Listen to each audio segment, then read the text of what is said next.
Hola, buenas tardes, espero se encuentre muy bien. El día de hoy lo que vamos a hacer es comenzar a revisar unos nuevos elementos. Vamos a ver específicamente los capacitores, los inductores y también cómo vamos a trabajar en el dominio fasorial, que es algo que vamos a realizar para poder resolver así problemas que van a ser un poquito más complicados en el dominio temporal, que nosotros nos movemos generalmente. Así que vamos a ir directamente a ello. Vamos a abrir por acá un documento que tengo por acá. Ah, lo tenía justo así, así que lo voy a compartir pantalla. Bueno, esta todavía no, esta la vamos a eliminar. Ya, ahí sí. Entonces, vamos a comenzar. Estamos a jueves, sí, me parece que está perfecto. Esta es la clase número 17, si no me equivoco. ¿Me podrían confirmar? Vamos, mientras yo muevo esto sin perder lo que tenemos ahí. Clase 17, si no me equivoco.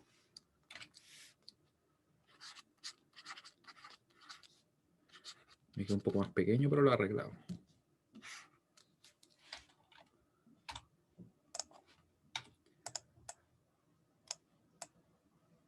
Ahí, esto lo agrandamos un poco nomás. Total, no perdemos nada, ¿cierto? Ahí. Clase 17. Y le quitamos la línea. Tiene ahí. Ya. Capacitores e inductores. El chat por acá. Sí, muy bien.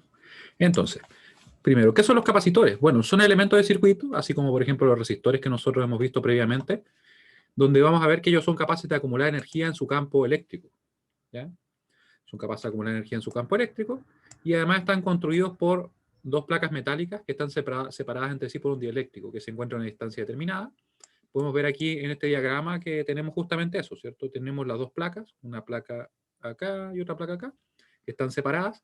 Y cuando me refiero a un dieléctrico, estoy diciendo que es un medio, o un elemento, una sustancia, que es aislante, sin embargo, es capaz de permitir que se manifieste un campo eléctrico. ¿Ya? Entonces vamos a tener que, si es que le conectáramos una fuente de tensión, como la que ustedes ven acá, de un valor B, en los extremos de nuestro capacitor, y de hecho justamente entre las placas, se va a presentar una tensión del mismo valor. Y eso va a generar que se vayan acumulando cargas positivas en una placa, como ustedes pueden ver acá, ¿cierto? Cargas positivas, están en negro ahora, pero son cargas positivas. Y tenemos, ¿cierto?, que se van a acumular cargas negativas en la otra placa. ¿Ya? Y como no va a haber una circulación de corriente, se van a mantener ahí. ¿Ya? Y la carga que se va a acumular, porque de hecho eso finalmente es una carga eléctrica, porque si es que nosotros, por ejemplo, le quitáramos la fuente, ¿cierto? Le quitamos la fuente y esto lo conectáramos a algún otro circuito, lo que ocurriría es que circularía una corriente eléctrica, ¿cierto? Hasta que se equilibre esto, lo que tenemos en nuestro capacitor, ¿ya? Porque él finalmente acumuló energía. Y esa carga que les comento yo va a ser igual a C por B. ¿Qué es lo que es C? C va a ser la capacitancia, que viene a ser la propiedad que nos indica qué tanta energía es capaz de acumular este capacitor. El capacitor además se puede representar por medio de este símbolo que ustedes ven acá, ¿cierto? Acá lo tenemos. Y que finalmente son dos líneas paralelas. El valor de su capacitancia va a estar dado. También uno podría ver en algunos problemas una notación así, miren, algo de esta forma.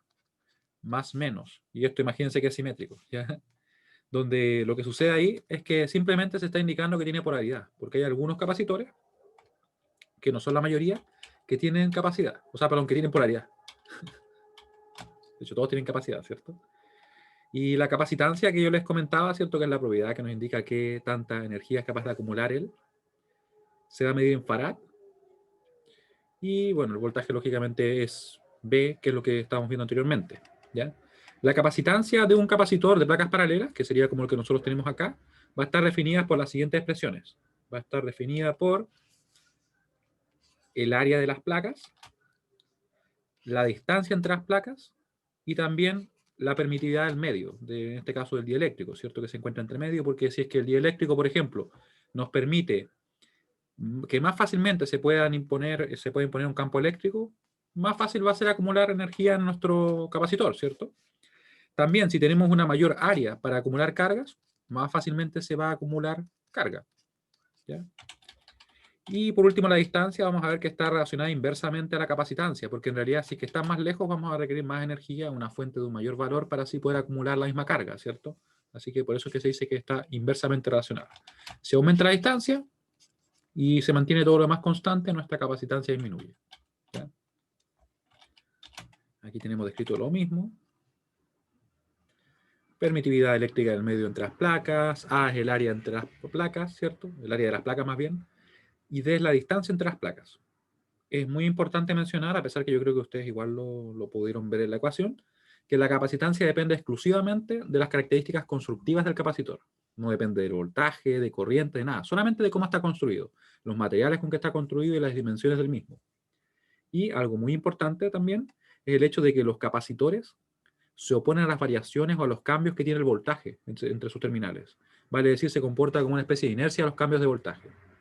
¿Para qué nos puede servir esto? Una de las aplicaciones más comunes son los filtros, donde, por ejemplo, supongamos que tenemos una señal de tensión. Nosotros asumimos que la señal es perfectamente constante. Bueno, si yo la hubiera dibujado constante, ¿cierto? Asumimos eso. Pero en la realidad eso no ocurre, sino que hay unas oscilaciones que pueden ser mayores o menores, ¿ya? Y que de hecho es un efecto poco deseado. Nosotros querríamos que esto fuera perfectamente constante, ¿ya? Entonces, para resolver ese tema, lo que se ocupan son filtros, ¿ya? Y que los filtros finalmente nos entregan una tensión quizá no exactamente constante, pero sí dentro de un rango suficientemente constante, ¿ya?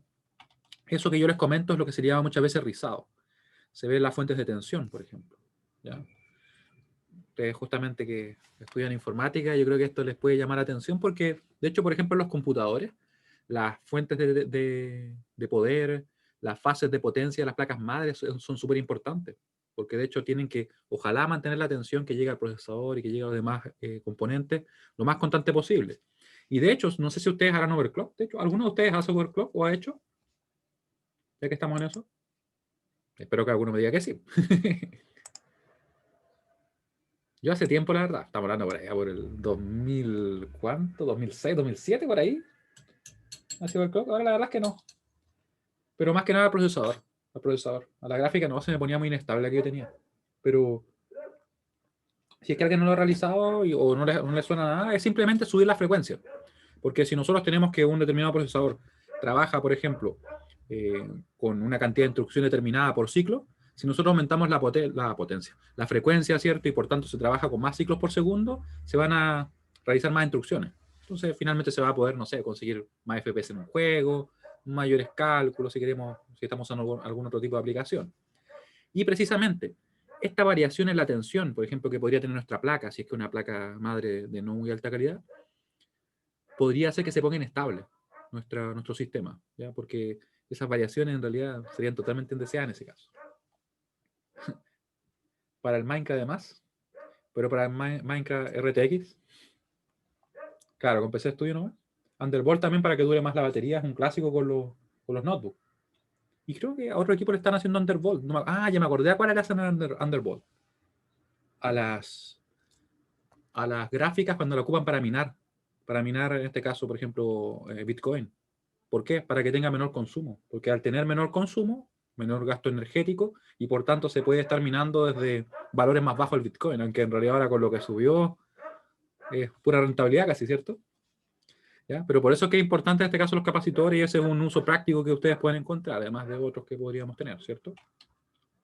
Y de hecho, los capacitores siempre son bastante mencionados en las placas y todo. Siempre dicen, no, tenemos capacitores japoneses y cosas por el estilo. Quizás alguna vez lo escucharon, que supuestamente son de mejor calidad. Y bueno, ahora, una vez que tenemos más o menos una idea de lo que son los capacitores, recuerden, son estos elementos capaces de acumular energía en su campo eléctrico, que su capacidad solamente depende en este caso de sus características constructivas y además ellos se oponen a las variaciones de tensión. Y por eso uno de los usos que se les da son los filtros, ¿ya? Las relaciones de voltaje ahora para lo que es el capacitor, de voltaje y corriente en realidad, son un tanto diferentes a las que teníamos para el resistor. Recuerden que el resistor era algo así, bien dibujado, más menos V, tenemos acá la corriente I, y teníamos un valor de resistencia. La ley de Ohm nos decía simplemente que V iba a ser igual a R por I. Bien directo, ¿cierto? Y con esto nosotros y un montón de leyes podíamos entonces empezar a definir el comportamiento de un circuito que estuviera formado únicamente por resistores, ¿cierto?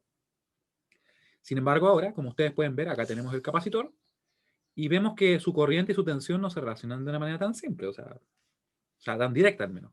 Vemos que la corriente del capacitor va a ser igual a C por la derivada de la tensión con respecto al tiempo. Y nos referimos obviamente a la tensión que tiene el capacitor en sus terminales. De hecho, es la que está representada en el diagrama, ¿cierto? Y que la tensión, como ustedes pueden ver, va a ser igual ahora a 1 sobre C por la integral desde menos infinito hasta t de nuestra corriente. Y es de menos infinito porque en realidad nosotros consideramos ahí la condición inicial. Porque podría darse el caso que si es que, por ejemplo, nuestro capacitor acumuló un poco de energía, ¿cierto? Nosotros vamos y lo conectamos en otro circuito o por ejemplo, al encender el circuito, él ya tenga una carga, ¿ya? En el tiempo cero, y eso se considera una condición inicial. ¿Cómo serían los capacitores? Aquí tenemos algunos de ellos, miren, ustedes los pueden ver. Los que uno podría ver de repente en los equipos, yo creo que serían más, por ejemplo, como los electrolíticos que ustedes ven acá, ¿cierto? Estos son electrolíticos, miren, vamos a acercar un poquito más. Se pixela un poco la imagen, pero ¿qué le vamos a hacer? ¿Ya? Este es de 4,7 microfaradios y trabaja hasta 35 volts. Ese voltaje, por si acaso, es el máximo que soporta. Si nosotros lo hiciéramos trabajar a, por ejemplo, no sé, a 40 volts por un tiempo superior, porque él igual es capaz de soportar los 35, pero por tiempos cortos. Pero finalmente se terminaría dañando e incluso podría llegar a explotar. Si nosotros le ponemos, por ejemplo, 50 volts y lo dejamos ahí, termina explotando, literalmente. Tenemos también otros acá electrolíticos. De hecho, este es el mismo, está repetido. Acá tenemos uno de 22 microfaradios, también 35 volts. Acá hay uno, miren, de 4700 microfaradios. ¿Cuál es la diferencia entre los electrolíticos y los cerámicos? Es simplemente el material que constituye el dieléctrico. ¿Ya? Es el dieléctrico el que le da el nombre muchas veces. Vemos que acá los de cerámico serían estos que están acá, miren. Por ejemplo, estos que parecen lentejas, ¿ya? Serían de cerámica. Este también tiene la pinta de ser de cerámica, me da la impresión. ¿Ya? Este es de poliéster, si ese tengo total certeza que es de poliéster, este tiene toda la pinta de ser de poliéster también. Tenemos por acá uno que parece ser de papel, ¿ya? Si es que no lo fuera, me disculpan, pero tiene toda la pinta de ser de papel, por lo menos por la construcción. Pues en realidad yo los conozco desde mucho tiempo, pero hay algunos que uno lo pueden engañar igual. Y aquí tenemos uno un tanto particular, ¿no? Miren, como que tiene una forma medio extraña, ¿no? Tiene aparentemente acá una perilla, un selector, como lo quieran ver. De hecho, más que nada una perilla en sí. Y tenemos una estructura aquí como un tanto interesante, ¿cierto? Y lo que pasa es que este capacitor es un capacitor variable, que por medio de girar esta perilla que está acá, nosotros podemos conseguir que esta pieza móvil que ustedes ven se vaya entrelazando con la otra, de forma tal que el área que vamos a tener en ese capacitor va a cambiar. Obviamente ese no es exactamente un capacitor, por ejemplo, como básico como el que nosotros comenzamos viendo, que es uno de placas paralelas, pero sin embargo la idea es la misma, ya que el área va a cambiar y por tanto va a cambiar la capacitancia. Lógicamente esto es válido dentro de un rango determinado, no es como que podamos llegar desde cero hasta lo que queramos, ¿no? Sino que en un rango específico. ¿Ya? ¿Cuál es un uso que podría tener este capacitor, dentro de muchos otros que podría tener? Es en los sintonizadores. En los sintonizadores específicamente de las radios un poquito más antiguas, las radios analógicas, veíamos que en realidad sintonizar lo que teníamos era filtros. Filtros que, por ejemplo, de todo el rango de frecuencias que teníamos disponible, son capaces de tomar una banda en específico. Obviamente usando capacitores e inductores también. Y con esto se conseguía esa configuración. ¿Ya? Difícil que lo veamos ahora, porque en realidad casi todo es digital, pero podría haber también otros equipos los cuales se sigue utilizando por motivos determinados, ¿ya? Y bueno, eso es lo que se refiere a los capacitores, ¿ya? Recuerden que son estos nuevos elementos que vamos a trabajar nosotros. Vemos que ahora, y esto no lo comenté en detalle, pero vamos a tener, ¿cierto?, estas relaciones que van a ser derivadas integrales, y eso va a provocar que si nosotros tenemos, por ejemplo, un circuito que tenga resistores, capacitores, y bueno, y los otros elementos que vamos a ver ahora en un momento, se van a presentar sistemas de ecuaciones diferenciales. Ya no van a ser solamente sistemas de ecuaciones algebraicos, ¿ya? Entonces, en vista de eso, nosotros obviamente siempre podríamos resolver esos sistemas. Sin embargo, lo que vamos a hacer es ver un camino alternativo, que es de hecho que se ocupa en ingeniería eléctrica, que es pasar al dominio fasorial, lo cual es válido para, yo diría, como desde un segundo hacia adelante, ¿ya? Porque desde 0 hasta un segundo, desde que, por ejemplo, se aplica una fuente de tensión, de corriente, lo que sea, vemos que hay una respuesta transitoria que se extingue rápidamente, ¿ya? Y si es que uno quisiera analizar, obviamente, esa respuesta transitoria, que es en un tiempo muy pequeño desde que se pone en funcionamiento el circuito, ahí tendría que analizarlo en el dominio temporal, ¿ya? Lo cual, obviamente, para casos particulares se requiere, pero para el caso que nosotros vamos a ver, en realidad, se puede omitir esa respuesta transitoria y nosotros podemos asumir que lo que nos interesa es cuando ya se estabilizó el circuito, ¿ya? Y de hecho es un supuesto bastante válido que se ocupa, como les digo, muchas veces en ingeniería eléctrica. Ahora, inductores. Los inductores son elementos que son muy parecidos, a pesar de a la vez ser diferentes, ¿ya? Tenemos que ellos son capaces de acumular, me refiero parecidos a los capacitores, ¿ya? Son capaces de acumular energía en su campo magnético, ¿ya? Estos elementos están construidos por medio de un alambre, o en realidad de alambre, el cual está enrollado alrededor de un núcleo, que puede ser de aire, ferrita o cualquier otro material ferromagnético, ¿ya? El objetivo de usar ese material es finalmente favorecer el que se produzca una circulación de flujo magnético, ¿ya? También se ocupan, ahora últimamente se están ocupando tierras raras para conseguir materiales que son usados para generar, en este caso, electroimanes mucho más poderosos, ¿ya? Y que también se pueden usar en este caso, ¿ya? No sé si han escuchado acerca de las tierras raras, pero, por ejemplo, China está vendiendo un montón, no sé si en Chile también existirá, una cantidad más o menos considerable, obviamente, y se utilizan principalmente para eso, para construir imanes que son muy, muy poderosos, al punto que llegan a ser peligrosos para los humanos, ¿ya? Porque si, no sé, porque llega a quedar, por ejemplo, dos imanes de un material así, eh, apretando, por ejemplo, no sé, nuestra piel, un dedo, lo que sea, pueden provocarnos heridas graves, ¿ya? Para que vean lo potentes que son. Y tenemos también que estas características permiten que al momento de que circule una corriente eléctrica a través del inductor, se manifieste un campo magnético. De hecho, es el objetivo, ¿ya? Vamos a ver en sí que un inductor que es circulado por una corriente I se va a oponer a los cambios de dicha corriente. Así como en el caso que hablábamos recién del capacitor, decíamos que se oponía, representaba una inercia a las variaciones en el voltaje, el inductor se opone a los cambios de la corriente. Eso quiere decir que si nosotros, por ejemplo, le ponemos una fuente de tensión, por ejemplo, al circuito, la corriente no empieza a circular directamente si es que tiene una componente fuertemente inductiva, como por ejemplo podría ser un motor eléctrico o industrial, sino que tarda un poco, hay un delay. Y eso se produce simplemente porque él se opone a los cambios. Y de la misma manera, si es que, por ejemplo, el circuito está funcionando, el motor está corriendo, nosotros le quitamos la energía y como que trata todavía de hacer que circule la corriente, ¿ya? Y obviamente eventualmente se extingue igual esa corriente, ¿ya? Pero eso es por la inercia que presenta. Vemos que la propiedad que nos indica esa capacidad, ¿cierto?, de oponerse a la circulación de corriente eléctrica, en realidad más que la circulación, es a los cambios. Eso es lo que se opone. Es la inductancia, ¿ya? Esa es la propiedad. Y es medida en henrys, que se representa con una H en este caso, ¿ya? Aquí vamos a ver un esquema de lo que sería una bobina, ya que una bobina es finalmente un tipo de inductor, porque en realidad podríamos tener infinitos inductores. Algunos serán más prácticos, serán otros menos, pero se podrían crear. Vemos que lo que está en azul sería el alambre, ¿ya? El alambre, que por si acaso este alambre siempre se esmalta para que así tenga un aislante, que por tanto no haya una circulación, por ejemplo, de corriente desde este punto a este punto. ¿Ustedes ven el lápiz o no? ¿Sí? De hecho, estoy dibujando con el mouse, siendo que tengo un lápiz. Ya, vamos a cambiar el color porque no me gusta usar ese color. Vamos a usar color rojo. Eso vamos a usar, para que sea más. Entonces, como ustedes lo ven acá, ese es el alambre. Y la corriente que circula por él va a hacer que se imponga finalmente un campo magnético, ¿cierto? Un campo como de estas características. Vamos a hacer un intento, un esfuerzo de dibujo acá, para que ustedes lo vean cómo se manifestaría, ¿cierto? Tenemos también algunas líneas que van a salir así. Este podría ser el polo norte, este el polo sur, y bueno, y las líneas magnéticas serían estas. ¿Ya? ¿Qué tenemos que tener en cuenta entonces? Tenemos que tener en cuenta el área, que la tapé ahí, pero el área obviamente que vamos a tener de nuestra sección transversal del núcleo, porque a una mayor área vamos a tener que va a ser más fácil que se imponga un campo magnético, o de hecho va a haber un campo magnético más fuerte, o en realidad va a ser más fácil que se imponga en realidad. Tenemos también la permeabilidad magnética de nuestro medio, o sea, del material que estemos usando. Si es solo aire, no va a ser tan fácil que se imponga un campo magnético como, por ejemplo, si fuera un material ferromagnético, como ferrita o algún otro, ¿ya? Y muchas veces estos son cilindros, esto es como de color negro, vamos a ver igual unas imágenes acerca de eso.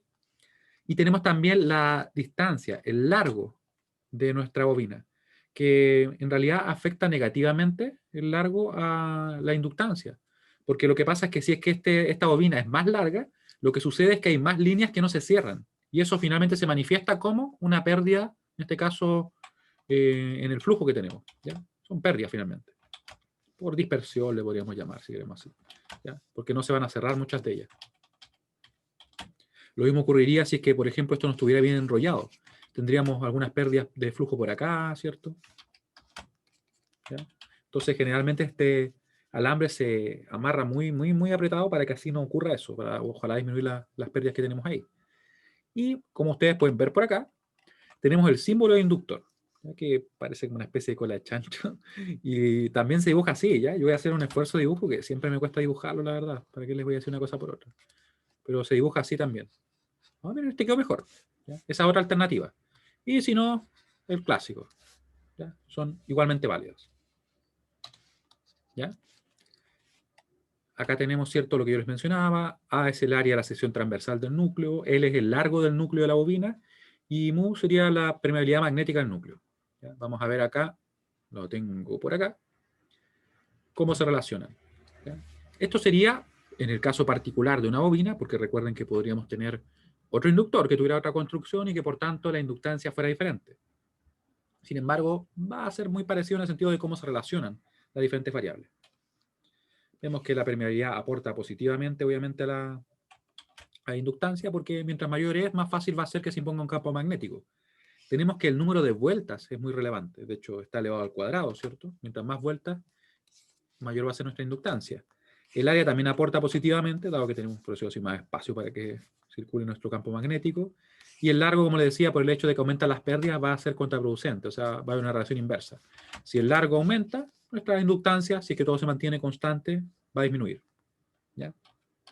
Recuerden, esto es válido para la bobina, para una bobina de esas características. Que una bobina finalmente es un cilindro, vamos a verlo así, aquí, ¿cierto? Donde nosotros le hacemos pasar este conector. Me parece que estoy haciendo como chueco. Ya, imaginemos que está dando la vuelta ahí. Ahí está mejor, ¿cierto? Ahí, ¿cierto? Y eso es alambre. Esto obviamente está más apretado, tiene, no sé, 100 vueltas, 200, 300, podría tener más vueltas incluso. En el caso de un motor, las bobinas que tenemos son mucho más grandes y tienen mucho más vueltas. Igual depende obviamente de la configuración que tenga el motor, pero por lo general son bastantes. Y algo bien importante que creo que ustedes pueden notar también a partir de esta expresión es que aquí no aparece ninguna corriente, no aparece tensión, no aparece nada de eso, ¿cierto? Solamente características constructivas. Y de hecho, eso es algo que tenemos que tener claro también. Así como en el caso de la capacitancia de un capacitor, la inductancia va exclusivamente a depender de las características constructivas del inductor. ¿Ya? Muy importante eso. Tenemos por acá las relaciones de voltaje y corriente. Y por eso le decía yo que son bastante parecidos en realidad capacitor e inductor, a pesar de que son muy diferentes si lo pensamos bien, ¿cierto? Pero ¿dónde viene ese parecido que digo yo? Directamente de acá. Tenemos la tensión y la corriente en un inductor, ¿cierto? Tenemos un punto acá que no sé por qué está, lo vamos a eliminar. Lo vamos a eliminar directamente para que se vaya, ahí está. Y su tensión va a ser igual a L por la derivada de la corriente. Y su corriente va a ser igual a 1 sobre L, que lo tenemos acá, ¿cierto? 1 sobre L por la integral desde menos infinito hasta t, a t de BL de t, ¿cierto? Y nuevamente es desde menos infinito porque estamos considerando la condición inicial, porque este inductor podría tener energía acumulada en su campo magnético antes de que se comience la operación y que asumamos que es el tiempo cero. Porque recuerden que finalmente el tiempo cero en realidad es una referencia que nosotros tomamos, ¿cierto? El tiempo cero real, ¿cuál sería? ¿Desde que se creó el universo? ¿O desde antes? ¿Eh? Es un tema que nosotros decimos, no, mira, ahora es tiempo cero porque yo le di, no sé, play, o presioné el interruptor, ¿cierto? Y, ¿qué tenemos por acá? Algunos ejemplos de inductores. Aquí hay una bobina, pero se fijan que tiene es como un montaje, en este caso, no es axial. Es un montaje, por ejemplo, como superficial en el sentido de que iría montado acá. Acá estaría, por ejemplo, la placa y estaría ahí. Y eso que ustedes ven de un color como un tanto cobrizo, ¿cierto? Es el esmalte. El esmalte que hace que en definitiva la corriente no circule así. Vamos a dejar de usar el mouse, ahí sí. Porque uno podría decir, pero bueno, si es que esto está conectado así, ¿por qué no circula directamente la corriente de esa forma? Y en realidad porque esto lo aísla, ¿cierto? Entonces, en definitiva, la corriente está obligada a pasar así, a seguir ese recorrido. hasta que en definitiva llega acá, ¿cierto? Debido a eso. Oh, qué raro que me estén llamando. Quizás sea un envío, me va a llegar algo. Ya. Y otra alternativa, otro tipo de inductor que podemos tener es el toroide, que el toroide también se utiliza bastante. Por lo general uno lo tiende a ver más en las radios un poquito más antiguas. Ahora como que se ven más este tipo de inductores. Se fijan que el toroide en definitiva es como una especie de dona, donde tenemos, ¿cierto?, que está enrollado nuestro alambre y tenemos los puntos de conexión ahí. Como que este lo dejaron un poco desordenado, ¿no? Ahí están los puntos de conexión, que como pueden ver está un poquito más plateado, porque en realidad como que está, en este caso, descubierto del esmalte, ¿ya? Acá tenemos otro inductor, que es por lo general lo que se ve ahora, que en realidad esto que está acá es exactamente lo mismo que está acá, solamente que tiene como una cobertura, un material que uno se lo podría retirar, obviamente, pero más que nada lo que hace es protegerlo. Porque aquí se me podría, por ejemplo, por un corte, un roce o cualquier otra circunstancia, se podría producir un corto ahí, ¿ya? Y finalmente estaría trabajando de una manera que nos fue diseñado, para la cual nos fue diseñado, me refiero. ¿Qué tenemos por acá? Un inductor bastante artesanal, que ustedes pueden ver que en realidad es un cable, tiene un montón de alambre, ¿cierto?, dentro, que simplemente se le dieron 2 vueltas a este material, que parece ser de ferrita, ¿eh? Probablemente de alguna otra cosa. Y finalmente se comporta como un inductor, a pesar que por la construcción que tiene tantas pérdidas, miren, el campo se nos escapa por todos lados, ¿sí? No va a ser la mejor solución para obtener una alta inductancia, ¿ya? Sin embargo, tiene inductancia, e incluso algo importante es que un resistor también tiene inductancia. Nosotros tenemos inductancia también, además de, obviamente, de tener resistencia. ¿Por qué digo eso? Lo que pasa es que un resistor, imagínense un resistor bien dibujado, vamos a dibujarlo bien ya, hagamos un esfuerzo. Como él tiene una inductancia que en realidad es muy pequeña, tan pequeña que es despreciable, y que en comparación con su resistencia, en realidad lo que él, tenemos que predomina para él es la resistencia, ¿ya? Pero sí tiene esas propiedades, las tiene, a pesar de que sean muy pequeñas, y nosotros mismos tenemos esas propiedades, ¿ya? Nos oponemos también un poco a la circulación de las variaciones en la corriente y cosas por el estilo, ¿ya? Temas que no les recomiendo comprobarlo. ¿Cuál sería la ventaja de hacer una bobina con este cable? En realidad, una ventaja, por ejemplo, para un circuito eléctrico casi nula. No sería muy útil. Sin embargo, ¿para qué se usan muchas veces? Se utilizan cuando uno, por ejemplo, quiere hacer una medición. Hay algunos dispositivos para medir. Por ejemplo, déjeme ver si yo tengo uno por acá. Uno por acá. Ah, sí tengo uno por acá. Que son unos multitester o multímetros que son para medir corrientes, para medir tensiones, que son de tenaza y que se utilizan principalmente para no interrumpir un circuito. Acá.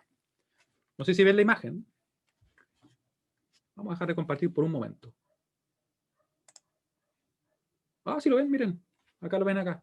Esto es un multímetro de tenaza. Entonces yo, por ejemplo, podría medir una corriente eléctrica, supongamos que circula por este cable. Simplemente así. Y él me va a mostrar en pantalla cuánto está circulando. No sé si lo alcanzan a ver bien. Vamos a acercarnos. Oh, me oscurecí. ¿Ya? ¿Y qué pasa? Que hay ocasiones en las cuales yo he visto, por ejemplo, técnicos que hacen esto. No ponerse oscuro, ahora sí. Que le pasan una bobina. Le dan como 2 vueltas y con eso dividen el valor de la corriente medida. Y algo así lo que se realiza. ¿Ya? O sea, son más que nada para aplicaciones como bien artesanales y para cosas de ese estilo. Supongamos que mi instrumento es capaz de medir, no sé, hasta 1 ampere, por decir un número. Yo si hago eso, hago que sea capaz de medir una corriente, en este caso, superior. ¿Ya? Cosas de ese estilo, ¿ya? Aunque no recuerdo exactamente cuál es el procedimiento, pero iba por ese lado. Pero como le digo, para un circuito eléctrico, la verdad que aplicación casi nula, porque la inductancia que se consigue es muy baja, ¿ya? Entonces, dudas. Quiero saber si se entiende lo que acabamos de revisar. Le voy a compartir pantalla nuevamente para que sigamos por acá.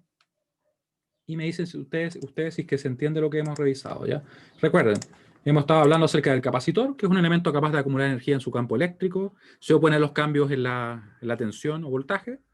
También trabajamos ahora y revisamos el inductor, que decimos que es un elemento capaz de acumular energía en su campo magnético y que se opone a los cambios en la corriente. Otro punto importante es que las relaciones de tensión y corriente ahora ya no son lineales, o sea, perdón, son lineales, pero no son simplemente un producto, no son solamente algebraicas, sino que son derivadas e integrales. Y eso nos llevaría a que finalmente al querer resolver un circuito, nos van a quedar sistemas de ecuaciones diferenciales. ¿Ya? Entonces, para poder resolver de una manera un tanto más cómoda, nosotros lo que vamos a hacer es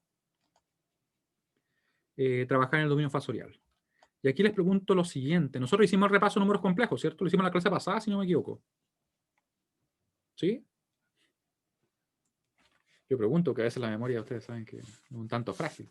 Ya, muy bien. Como hicimos entonces el repaso de números complejos, lo que vamos a hacer ahora, voy a dejar mi multímetro por acá. De hecho, yo tengo un montón de multímetros, tengo como 6. Pero vamos a dejarlo ahí. Vamos a dejarlo por acá, después lo vemos. Ya. Entonces, lo que les decía, vamos a ver cómo vamos a trabajar en el dominio fasorial. Ya quiero que tengamos, vayamos en orden. Voy a buscar por acá que tengo descargado el archivo. Vamos a ver si lo tengo, porque una de esas no lo tengo por acá. Pero por acá lo veo. 22.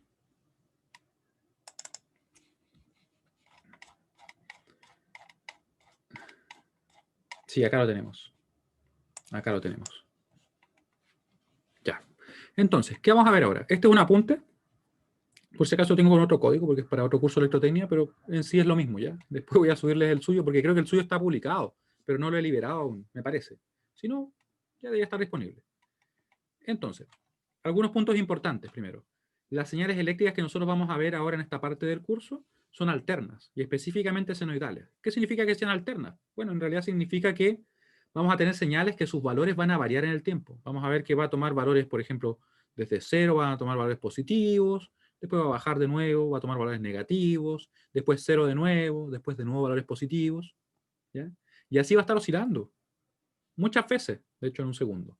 En particular en Chile, esta variación que ustedes ven acá se realiza 50 veces. Eso quiere decir que 50 veces pasa desde valores 0 hasta el máximo, hasta el mínimo, ¿cierto? Y así oscilando. ¿Cuál es el valor que vamos a ver nosotros acá? Bueno, para el caso de Chile sería 220 volt RMS, que vamos a ver en un momento, ¿cierto? ¿A qué me refiero con eso?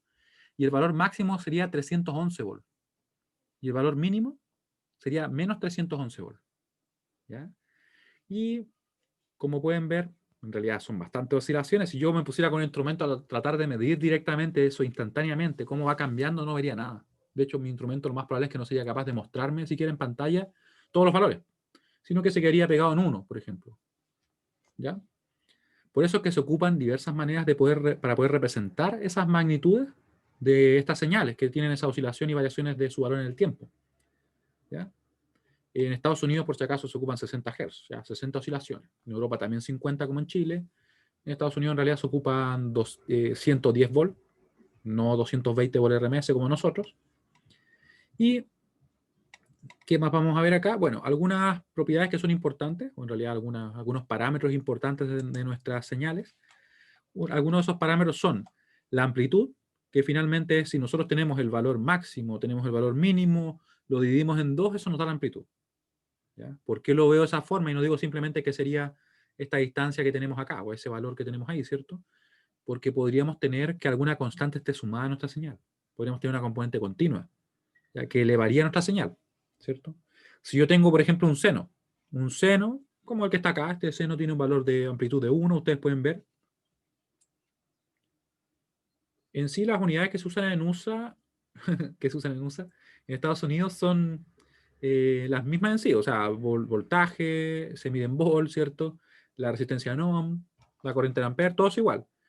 Sin embargo, el sistema eléctrico es diferente. Lo que pasa es que ellos comenzaron a trabajar con 60 Hz y 110 volt y cambiar todo ahora en realidad es muy costoso. Entonces, por eso es que siguen trabajando de esa forma, ¿ya? No sé, podríamos decir que quizá a ellos les gusta trabajar diferente, pero, ¿ya? Por eso que hay adaptadores que finalmente tienen que cambiar todo, porque uno podría decir, ya, pero tampoco es tanta diferencia, ¿cierto?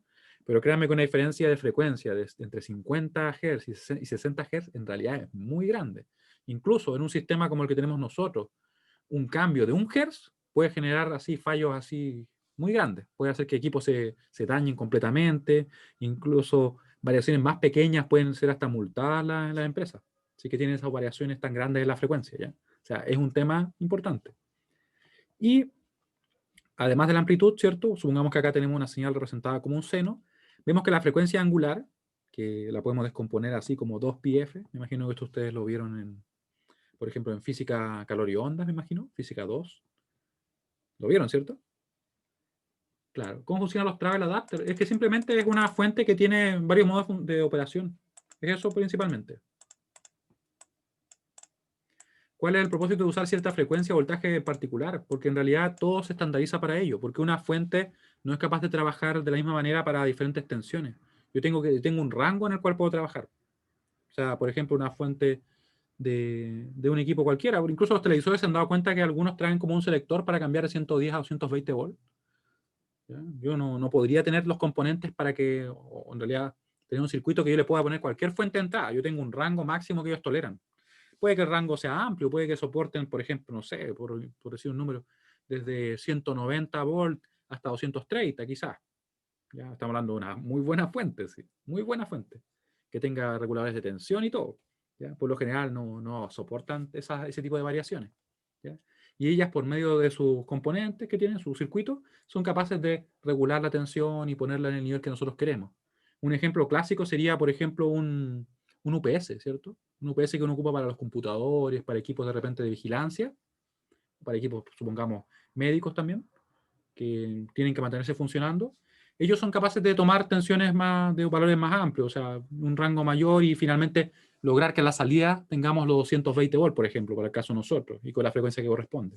Pero aún así tienen rango, ya no toleran cualquier tensión. Y todavía estoy hablando de tensiones que sean muy por debajo o muy por arriba. Es que depende del funcionamiento mismo. Depende del funcionamiento mismo que tengamos. No quiere decir que simplemente con menos frecuencia se haga menos eficiente. Porque cuando hablamos, por ejemplo, de frecuencias para trabajar con datos, como por ejemplo lo que ocurre con un procesador, ¿cierto? Que trabaja más frecuencia y nosotros asumimos que hace más operaciones. La frecuencia para transmitir tiene otros efectos. Tiene otros efectos, por ejemplo, al momento de transmitir se pueden presentar armónicos, podemos tener que una mayor frecuencia se traslada mucho menos en el espacio. ¿Ya? Esos son temas que ocurren.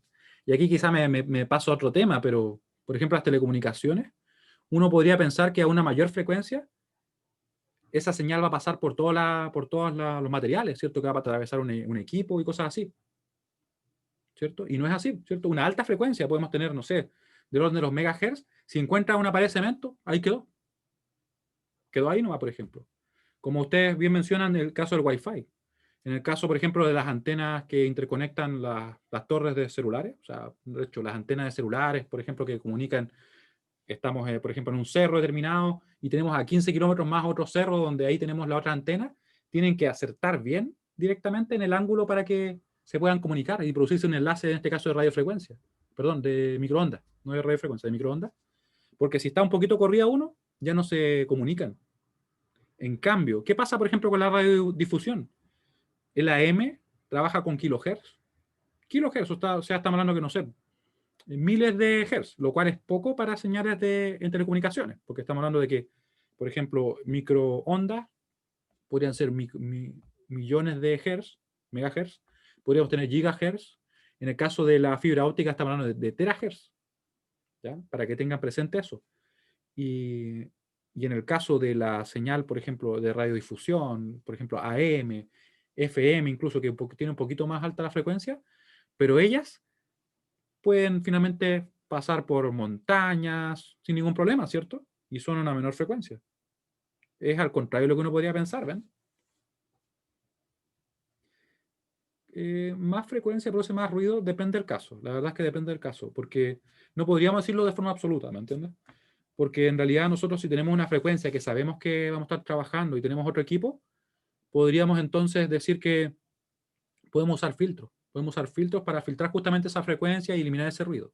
En realidad el ruido se presenta más por otras cosas. A veces por interferencia, a veces ruido eléctrico, que es el más común. Nosotros mismos introducimos ruido eléctrico a diversos equipos. Y la red domiciliaria también induce ruido eléctrico en los equipos. ¿Ya? No sé si ustedes se han dado cuenta de esto, quizás si es que alguien se mete mucho en los computadores, pero que de repente las placas madre, en la parte, yo diría como de una esquina, donde tienen el audio, tienen como un corralito. No sé si lo han visto, ¿sí? Eso es simplemente para poder limitar el ruido y que no se meta en este caso el audio, ¿ya? Porque sería ruido en ese caso de alta frecuencia. Pero el ruido, por lo general, es de alta frecuencia para muchos casos, pero se podría manifestar a otras frecuencias, ¿ya? Lo importante tiene que ver con qué estamos trabajando. Pero por lo general sí, un poquito más alta frecuencia. Escuchar los transformadores de los notebooks, ¿sí? Y de hecho, si ustedes pasan, por ejemplo, cerca de un transformador de potencia, estos transformadores que, por ejemplo, están entre dos postes, se escuchan, ¿cierto? Tienen ruido. Y esos transformadores, por si acaso, a veces se calientan tanto que ocupan sistema de refrigeración. O sea, ustedes creen que, por ejemplo, esto, miren, vamos a aprovechar de que ya que estamos en eso, vamos a dibujar un poco. Dibujemos. Son como así, ¿no? Vamos a dibujar. Bueno, vamos a poner un poquito más de empeño al dibujo, ahí. Y tienen como unas cosas así, ¿o no? ¿Le han visto que tienen algo así?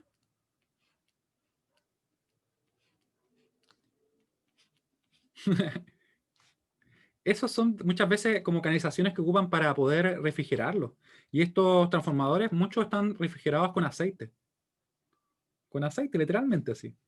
¿Ya? Porque se calientan un montón. Entonces, por ejemplo, si digamos que él trabaja a una potencia determinada, con una buena refrigeración se puede hacer que trabaje a una potencia un poquito más cercana a su máximo, a veces un poquito por encima por diversos periodos, ¿ya? Obviamente no de forma constante, pero ustedes saben que en realidad el consumo, por ejemplo, no es constante, sino que de repente la gente en la noche consume poco, después sube un poquito más a esa hora, después al almuerzo tiene otro valle, después sigue, por ejemplo, un poco más arriba, se eleva a veces como a la hora que todo enciende las luces y después vuelve a caer un poco. Entonces es como, por ejemplo, un consumo. En el caso de las industrias, podríamos tener un consumo así. Nada casi en la noche, o en realidad sí, porque trabajan. Ya, en la noche sí. Después tenemos, por ejemplo, un cambio de turno. Ahí me excedí un poco. Después tenemos que trabajan de nuevo, tenemos el almuerzo y cosas así. Unos pequeños valles en realidad. Yo ahí lo exageré un montón. Pero son diferentes. Y eso implicaría, ¿qué cosa? Que finalmente este equipo, el transformador, no trabaja a su máxima capacidad todo el tiempo. Claro, transformación de energía. ¿Ya? Vamos a ver un transformador de verdad. Ya que estamos en eso. Transformador. Trifásico. Oh, miren, ahí tenemos uno. Miren qué bien. Vemos transformadores. Pero trifásico, vemos transformadores de mayor potencia. Miren esos transformadores. Oh, miren ese transformador. Vamos a ver si abre la imagen, porque siempre... Ah, sí, ahí está. ¿Se fijan? Y tienen su refrigeración y todo. Miren, tiene como esas lengüetas también. ¿Para qué? Para poder disipar mejor el calor, aumentar el área de contacto. ¿Les suena algo, no? Tipo tambor. Ah, sí, esos estos transformadores que son como un cilindro. Vamos a buscarlo como tambor nomás, pero creo que el nombre técnico es diferente. Parece que no, no lo aceptó. Pero son, sí, mira, ahí hay uno. Este de acá. Aunque, claro, le podrían sacar una mejor imagen o una mejor foto como este, por ejemplo. Oh.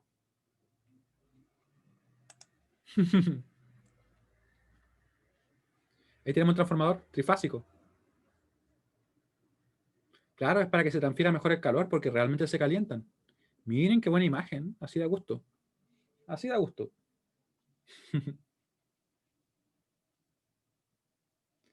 Ya. Ahora, ¿qué tenemos que tener en cuenta también? Bueno, algo muy importante es la fase, que yo no lo comenté recién porque estábamos comentando la frecuencia. Vemos que la fase es lo que influye en lo siguiente, y esto es algo que muchas veces nosotros no nos revisamos, pero ahora sí lo vamos a comentar, miren. La fase nos indica lo siguiente. Supongamos que tenemos dos señales. Tenemos acá nuestro eje, tenemos una señal así, ¿cierto? Que partió en un tiempo cero, este es el tiempo, lógicamente. Acá tenemos la tensión. La tensión, lo vamos a agrandar un poco porque estoy escribiendo pequeño por nada. Ahí. Ya. Y ahora lo que queremos es representar otra señal. Miren. Miren lo que pasa con esta segunda señal.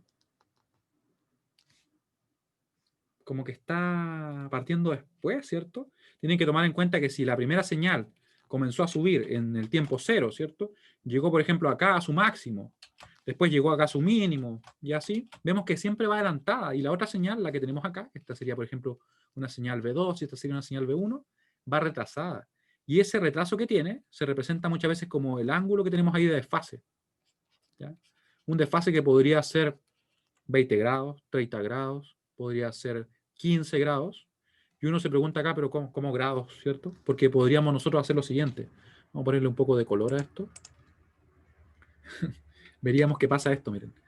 Que para representar la fase de una señal, nosotros asumimos que esto son 360 grados. ¿Ya? 360 grados, así que tendríamos 180 grados justamente en un semiciclo. ¿Ya? Tendríamos, por ejemplo, 90 grados acá. Y aquí tendríamos aproximadamente, podríamos decir que unos 30 grados, supongamos en ese retraso. ¿Y eso por qué va a ser importante? Porque, como yo les comentaba, supongamos que tenemos un motor eléctrico, al cual yo tengo el motor eléctrico acá, por si acaso se representan así. Yo le aplico una fuente de tensión. En este caso, esta fuente sería una fuente trifásica, ¿ya? Pero asumamos que por ahora le ponemos una fuente así. Podría ser el caso que al momento en que yo cierro el circuito, que de hecho tengo que cerrar el circuito, vamos a hacerlo acá. Supongamos que tenemos ahí. Cuando cerramos el circuito, en el tiempo cero, la tensión se manifiesta, ¿cierto? Aparece la tensión acá. Pero la corriente no comienza a circular en el momento exacto, sino que tiene un pequeño retardo. Se demora un poquito en circular. ¿Por qué? Porque finalmente, como un motor está compuesto de muchas bobinas, tiene una componente inductiva muy grande. Y él, en definitiva, se opone a los cambios en la corriente, que en este caso la corriente quiere pasar de 0 a un valor determinado, ¿cierto? Como él se opone, se tarda. Y eso que yo estoy comentando se manifiesta en definitiva de esa manera, que vamos a tener, por ejemplo, que la tensión en este caso aparece, y sería, por ejemplo, esta señal, ese intento de señal, ¿cierto? Y la corriente podría ser lo que está acá, que partió un poquito después. Y eso nosotros lo vamos a representar ahora en el dominio fasorial por medio de ese ángulo de desfase. Es que tanto se retrasa o se adelanta, así que estoy viéndolo así. ¿Sí? ¿Se entiende la idea del desfase? Le voy a preguntar acá. ¿Se entiende lo que acabamos de revisar? O sea, ¿qué es el desfase? Que finalmente como que una señal va retrasada con respecto a otra y nosotros usamos ese ángulo para poder representar qué tanto está retrasada. ¿Cuándo se manifiesta? Por ejemplo, en el caso de la puesta en marcha de un motor eléctrico. Ahí lo simplifiqué bastante, pero en la realidad sería, por ejemplo, un motor trifásico y esto sería no un interruptor simple, sino que sería un contactor, ¿ya? Un dispositivo que está preparado para poder interrumpir corrientes mucho más altas. ¿Ya? Y bueno, eso sería entonces las propiedades más importantes. También tenemos que considerar que le podríamos sumar una constante, que esa constante sería finalmente una componente continua, que se suma a esta componente alterna, ¿cierto? Y ahora, vamos a ver la representación fasorial. Aquí quiero que pongan mucha atención, porque esto yo sé que de repente genera dudas, así que lo vamos a ir viendo paso a paso, ¿ya? Vamos a dibujar ahora por acá. ¿Qué tengo acá? Tengo números complejos. Vamos a hacerlo acá, miren. Y yo tengo por acá un apunte con eso. Déjenme buscar dónde lo dejé escrito. Acá. Podrá ser. Miren, precisamente ahí. No vayan a pensar que estaba preparado con ello. En realidad me acordaba que lo había revisado. Entonces, atención. Las sinusoides se van a expresar fácilmente en términos de fasores, con los que va a ser mucho más cómodo trabajar que, por ejemplo, con las funciones seno y coseno. ¿Qué es un fasor? Yo estoy diciendo que vamos a trabajar en el dominio fasorial y digo ahora que vamos a usar los fasores para representar las sinusoides. Pero en definitiva un fasor es un número complejo que va a representar la magnitud y la fase de una sinusoide. Por fase me refiero a desfase, finalmente es un sinónimo, simplemente. ¿Ya? ¿Y cómo lo vamos a hacer? Vamos a partir primero desde la identidad de Euler, que nos dice que en general vamos a tener que e elevado a más menos j teta va a ser igual a coseno de teta más menos j seno de teta. Esto obviamente en realidad va a ser o más o menos. Aquí está puesto de forma general, ¿cierto? ¿Y eso qué nos va a indicar? Nos va a indicar que podríamos nosotros decir que la parte real de este número va a ser obviamente lo que no está multiplicado por j, así que sería coseno de teta, y la parte imaginaria sería el seno de teta, ¿cierto? ¿Y para qué nos sirve eso? Bueno, mire, lo tenemos acá descrito y lo vamos a revisar con calma. Quiero que nos centremos en este punto primero. En este punto, donde tenemos este número. De hecho, lo vamos a expresar así. Tenemos este número que sería, por ejemplo, Bm por e elevado a j por omega t más phi. Este es un número complejo, claramente, un número complejo en forma exponencial y que está multiplicado por un BM. ¿Por qué estamos haciendo eso? Porque nosotros convenientemente lo que queremos hacer es poder representar la función, perdón, que tenemos acá, que es una sinusoide. Ustedes pueden ver que es una sinusoide como la que estábamos revisando, con un valor BM, en este caso representada por un coseno de omega t más phi. Y queremos, usando la identidad de Euler, o de Euler, como lo quieran decir ustedes, vamos a representar este número así, como coseno del argumento que tenemos acá, que sería eso, más, porque aquí está positivo, ¿cierto? J seno del argumento, que sería eso. ¿Ya? Recuerden que la identidad de Euler, según lo que estábamos viendo, era esto. Para el caso que tenemos nosotros, sería simplemente coseno de el ángulo, que es el argumento, ¿cierto?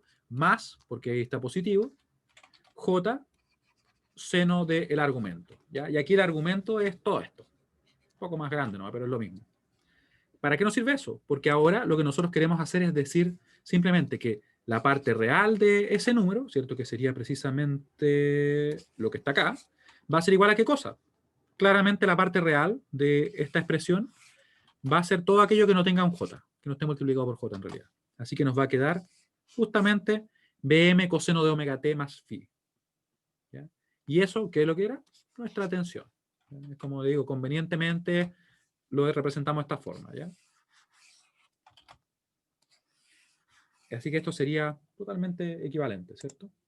Quiero que me digan si se entiende eso. ¿Ya? Yo sé que de repente es como que medio tramposo hacer eso, pero en realidad, por eso le digo, convenientemente nosotros vemos que el Bm coseno de omega t más phi se puede representar como la parte real de este número. ¿Ya? Y vamos a ver por qué nos conviene. ¿Ya? ¿Por qué nos conviene hacer eso? Por lo siguiente, miren. Porque nosotros una vez que tenemos esto representado de esta manera, podemos hacer esto. Podemos este número que está acá, ¿cierto? Igualarlo a esto, que nos va a quedar justamente acá. Y vamos a separar esta componente que tenemos ahí. ¿Y ahí qué fue lo que hicimos? Bueno, lo único que hicimos fue esto, miren. Fue que tomamos ese número de ahí, perdón, acá, y dijimos e elevado a j omega t, ¿cierto? Más phi, es lo mismo que decir e elevado a j omega t más j phi. Es lo mismo, ¿cierto? Y por las propiedades que tenemos, ¿cierto? Para las exponenciales, podemos decir también que esto es igual a esta expresión. A e elevado a j omega t por e elevado a j phi. Y uno puede decir, pero bueno, en realidad, ¿para qué nos sirve esto? Nos sirve para poder separar la componente que depende del tiempo. Si se fijan ustedes ahora, lo que yo voy a marcar acá, miren, eso y esto no dependen del tiempo. De hecho, el Bm es una constante, podría ser 5, podría ser 100, lo que nosotros queramos, ¿cierto? Y ese teta es un número, es finalmente un número real, que va a ser un ángulo en este caso, ¿cierto? Y el j es la unidad imaginaria, pero no hay ninguna dependencia del tiempo. Entonces, si nosotros esto lo reordenamos, porque lógicamente es conmutativo, vamos a tener lo siguiente. Vamos a tener que le vamos a dar un nombre a esta expresión. Le vamos a llamar fasor. ¿Y por qué vamos a hacer eso? Porque en realidad lo que queremos nosotros es desprendernos de la dependencia temporal, de momento. Porque uno podría decir, pero ¿cómo me voy a quedar solamente con esto, cierto? Y que le llamamos fasor. Y me voy a olvidar de lo que está acá. En realidad no nos olvidamos, sino que lo que nosotros vamos a hacer es momentáneamente desprendernos de ello. Así que, por ejemplo, si tuviéramos, para que así lo visualicemos bien, el dominio temporal por acá, aquí vamos a tener el dominio fasorial, vamos a tener como la fase, por decirlo así. Vamos a tener un problema en el dominio temporal y nos vamos a pasar al dominio fasorial, sin olvidarnos de la frecuencia, porque la frecuencia está involucrada, ¿cierto? Vamos a resolver el problema en este dominio fasorial, donde vamos a estar trabajando solamente con los fasores y de momento omitiendo esto, y luego vamos a volver al dominio temporal. Es como que nos vamos a llevar un problema de un dominio en el cual es un poquito más complejo, a otro que es más simple, pero claro, trabajando con números complejos porque algo que hay que pagar a cambio, ¿cierto? No va a ser todo así mucho más fácil, ¿cierto? Y ahí retornamos a considerar esa frecuencia angular. ¿Ya? En resumen, ¿qué es lo que vamos a hacer entonces? En resumen, nosotros vamos a decir que vamos a representar esta función, por ejemplo, que queda como b de t igual a bm coseno de omega t más phi, como un fasor. Vamos a tomar el valor máximo, vamos a tomar el ángulo, ¿cierto? Y en definitiva nosotros vamos a representar el fasor. Y de hecho nosotros ni siquiera lo vamos a trabajar en forma exponencial, sino que lo vamos a trabajar en forma polar, que es más directo todavía, ¿ya? Así que se puede resumir todo esto en que en definitiva vamos a hacer esto. Vamos a tomar una señal, que por ejemplo podría estar representada así. Recuerden que el Bm es una constante, la frecuencia es omega en este caso, phi también es una constante, y vamos a pasar al dominio fasorial de esta manera. Ahí. ¿Y qué pasó con el omega t? Nosotros no, lo recordamos, pero no lo vamos a considerar para resolver de momento. No puedo dibujar una doble, ahí sí, una omega. Eso es lo que vamos a hacer nosotros, ¿ya? Ese es el paso de una señal senoidal, expresada en este caso, perdón, como coseno, al dominio fasorial. Por si acaso, si les parece como muy extraño, muy engorroso, no se preocupen de ello, porque nosotros en sí lo que vamos a hacer es simplemente lo que acabo de mencionar. Pasar una sinusoide así. Y lo que estábamos viendo es la justificación matemática de por qué se puede, ¿ya? Así que en realidad es más simple de lo que parece en un principio. ¿Dudas? ¿Qué era Bm? Bm es el valor máximo. Eso es el valor Bm. Y me preguntan también, sí, para este caso, por ejemplo, si que fuera una señal de tensión sería un voltaje, pero en principio es una constante.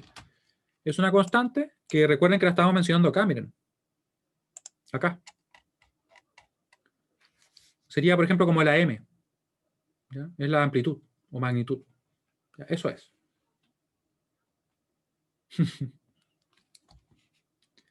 Y me dice Álvaro, ¿es una propiedad matemática o es una convención? En realidad es algo matemático que nosotros realizamos. ¿Y la convención dónde está? En usar el coseno. Porque nosotros podríamos usar el seno para representar esto, ¿ya? Pero llegaríamos exactamente a lo mismo. Aquí lo vamos a ver también en el apunte, miren, para que ustedes lo vean. Tenemos, por ejemplo, que da una sinusoide, Bm coseno de omega t más phi, utilizando la expresión 2 que tenemos por acá, ¿cierto? Que en realidad la parte real de ese número es igual a coseno de ese número, en este caso de teta. Vemos que podríamos expresar lo siguiente. Podríamos expresar que ese B de t, que finalmente puede ser una tensión en realidad, ¿cierto? Una señal de tensión, va a ser igual a la parte real de este número, ¿ya? Donde tenemos que ese número va a ser Bm por E elevado a J, paréntesis de omega t más phi, que precisamente es el argumento. ¿Y eso para qué nos sirve? Nos sirve porque podemos separar, como les mostraba yo, la exponencial, de forma que nos queda entonces el E elevado a J phi multiplicado por el E elevado a J omega t, ¿ya? Y luego a ese Bm que está acá y a ese E elevado a J phi le vamos a llamar fasor, ¿ya? Lo vamos a representar por medio de una B, en este caso en negrita. Podría ser la letra que nosotros elijamos en realidad, ¿cierto? Y también cuando lo escribamos a mano, le vamos a poner un punto abajo. Vamos a poner, por ejemplo, la B con un punto, ¿ya? Y aquí tenemos la representación, que sería finalmente la representación fasorial de la sinusoide B de t, que también vamos a llamar fasor B de t, o dB de t, perdón. ¿Se entiende ahora un poquito mejor?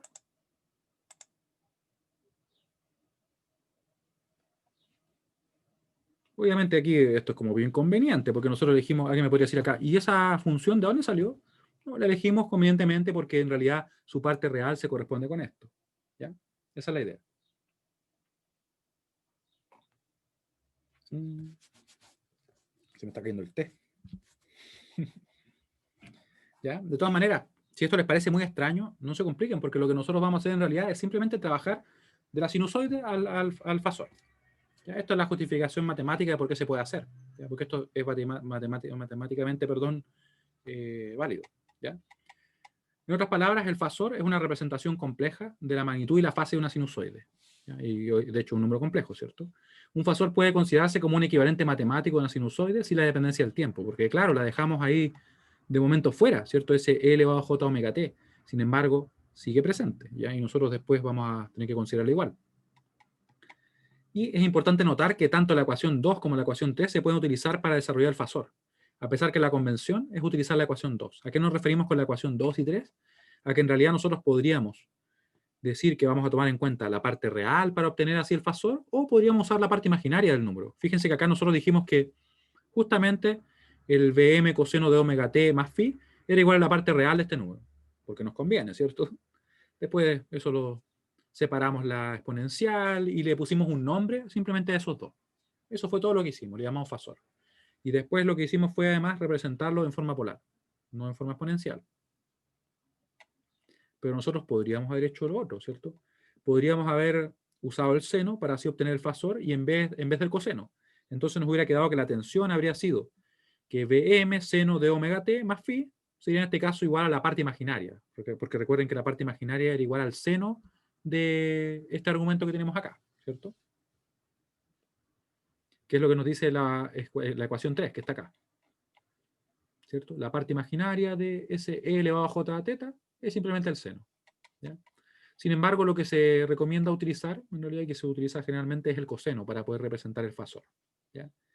Y eso va a quedar representado, de hecho, por acá, miren, para que lo vean. Esta parte después la vamos a continuar revisando en la clase siguiente, pero quiero que vean la tabla que finalmente vamos a usar. Aquí está lo que les mostraba, ¿cierto? Que en definitiva vamos a hacer la conversión de esta forma. Bm, que es la amplitud, ¿cierto? El valor máximo, también lo pueden ver así. Y el ángulo de fase, que les estaba comentando hoy día. Esos se utilizan para representar el fasor en el dominio fasorial, ¿ya? Y esta tabla que vamos a usar, a pesar que tengo que corregir un detalle, que siempre digo lo voy a corregir y siempre se me olvida, que es que aquí va IM. Vemos que si es que está expresada la función como un coseno, ya sea de corriente o de tensión, va a quedar el fasor como Bm y el ángulo. Y si está expresado en este caso como un seno, vamos a tener que va a ser representada como Bm, el ángulo, quitándole 90 grados. ¿Por qué le quitamos 90 grados? Porque en realidad lo que se hace acá es el seno, pasarlo a coseno y transformar de la misma manera, ¿ya? Y así nos queda en definitiva. Esto lo vamos a ver obviamente ya en la clase siguiente, vamos a resolver algunos ejercicios y se van a dar cuenta que en realidad es más simple de lo que parece, ¿ya?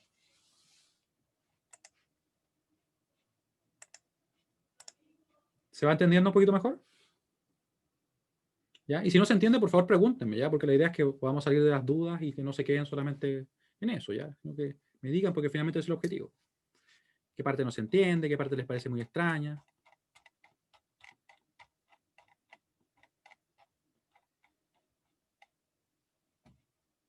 Estoy viendo el chat, así que las dos personas que me pusieron más o menos me pueden escribir.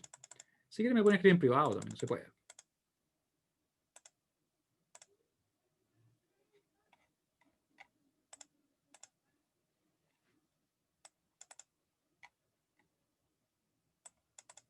¿Ya? Entonces, lo que vamos a hacer la clase siguiente es que vamos a ver cómo vamos a trabajar con los capacitores, inductores y resistores, porque hasta ahora habíamos dicho de que, bueno, ahora nos iban a quedar sistemas de ecuaciones diferenciales, estábamos empezando a ver lo que es la representación fasorial, ¿cierto? Y ahora apareció este concepto de fasores, como que las sinusoides, ¿cierto? Las vamos a convertir en un número complejo, algo de ese estilo, ¿cierto? Vamos a ver cómo finalmente también vamos a introducir un nuevo concepto, un concepto llamado impedancia, que va a englobar tanto a las resistencias como a las inductancias, o sea, a los inductores y a los capacitores. Un concepto más general. Pero eso queda para la clase siguiente, así que no se la pierdan ya, para que no se queden con la duda, ¿qué es esa impedancia que acabo de mencionar? ¿Ya? Así que nos vemos el día martes, no falten, espero que tengan un buen resto de semana. Y bueno, que estén muy bien. Chao, chao.